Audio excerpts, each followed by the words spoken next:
எங்கள் ஆறுதலும் நம்பிக்கையுமான பதுவை நகர் புனித அந்தோணியாரே, மக்கள் சாறை சாறையாக கூட்டம் கூட்டமாக உம் திருப்பாதம் நாடி வருவது நீர் எம் குரலுக்கு செவி சாய்க்கிறீர் என்பதால், எம் மன்றாட்டை நீர் ஒருபோதும் புறக்கணிப்பதில்லை என்பதால், எம் ஜபங்கள் ஒருபோதும் வீணாவதில்லை என்பதால் ஐயா, பில்லி சூனிய ஏவல் கட்டுகளால் நாங்கள் அவதிப்பட்டு அடிமைப்பட்டு கிடக்கிற வேதனையான தருணங்களில் உம்மை நோக்கி ஜெபிக்கின்றோம்.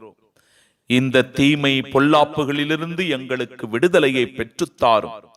குடி போதை தவறான உறவுகளில் ஈடுபட்டு எங்கள் குடும்பமும் வாழ்க்கையும் சீரழியும் போது உம் திருச்சந்நிதி நாடி வருகிறோம். எங்களை சோதனைகளிலிருந்து எங்கள் பலவீனங்களிலிருந்து மீட்டு காத்தருளும்.